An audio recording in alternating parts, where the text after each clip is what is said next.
ইতিহাস গড়ে পাকিস্তানের বিপক্ষে প্রথম টেস্ট দাপটে জয় পেল টাইগাররা। দীর্ঘদিনের আক্ষেপ মুছে যায় এই জয়ের মধ্য দিয়ে। নতুন বাংলাদেশের 18 কোটি মানুষকে সবচাইতে বড় উপহারটি এনে দিলেন পাকিস্তানকে হারিয়ে টাইগার শিবির। এক উইকেটে 23 রান নিয়ে রাওয়ালপিন্ডি টেস্টের পঞ্চম দিনের খেলা শুরু করে বাংলাদেশ। 146 রানে থামে পাকিস্তানের দ্বিতীয় ইনিংস। টাইগারদের সামনে লক্ষ্যমাত্রা দাঁড়ায় 30 রানের, আর তাতেই উদ্বোধনী জুটি 10 উইকেটের জয় নিয়ে মাঠ ছাড়।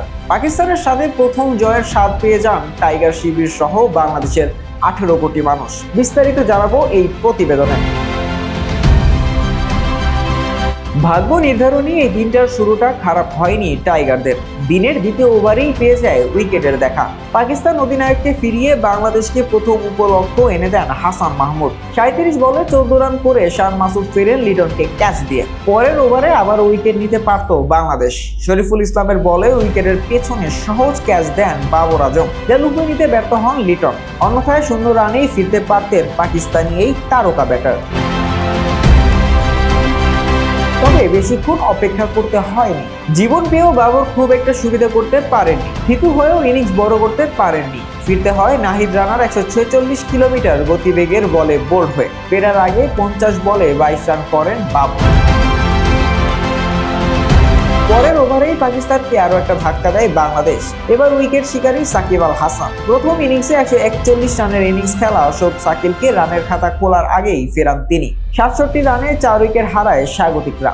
এরপরে দেখে শুনেই খেলছিলেন আব্দুল্লাহ শফিক। লাঞ্চ বিরতিরও খুব বেশি সময় বাকি নেই। এমন সময় হুট করে বড় শট খেলতে গিয়ে সাকিবকে উইকেট দিয়েছেন এই ওপেনার।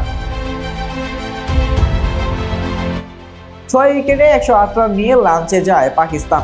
লিড ভাঙতে এখনো চাই 9 রান। লাঞ্চ থেকে ফিরে পাকিস্তানকে টেনে তোলার চেষ্টা করেন মোহাম্মদ রিজওয়ান ও শাহিন আফ্রিদি, কিন্তু তাদের জুটিকে বেশি বড় করার সুযোগ দেয়নি মেহেদী হাসান মিরাজ। 2 রানে ফেরান শাহিন আফ্রিদিকে। এরপরেই তৃতীয় শিকার করেন সাকিব আল হাসান। 3 রানে আউট করেন নাসিম শাহকে। রিজওয়ান এক প্রান্ত আগলে রাখলেও 51 রানে তাকে সাজঘরে ফেরান মেহেদী হাসান মিরাজ। শেষ আঘাত হানেন সেই মিরাজই। 0 রানে মোহাম্মদ আলীকে আউট করে 4 উইকেট তুলে নেন। পাকিস্তান 29 রান লিড দেয় বাংলার টাইগারদের। জাকির হাসান এবং সাদমান ইসলাম 10 উইকেটে জয় নিয়ে মাঠ ছাড়েন। এর আগে প্রথম ইনিংসে আগে ব্যাট করে 6 উইকেটে 448 রান তুলে পাকিস্তান। জবাবে সব কয়টি উইকেট হারিয়ে 565 রান করে বাংলাদেশ। টাইগাররা লিড নেয় 117 রানের। মুশফিকুর রহিম 191 রানের এক দাপুটে ইনিংস খেলেন। ছাত্র আন্দোলনের নেতৃবৃন্দের যে বক্তব্য ছিল বাংলাদেশের ক্রিকেটকে ঢেলে সাজানো হবে, তা প্রথম বিজয়ের মধ্য দিয়ে তারা দেখিয়ে দিল। শাহরিয়ার আহমেদ জয়, ডেস্ক রিপোর্ট, আইকন স্পোর্টস।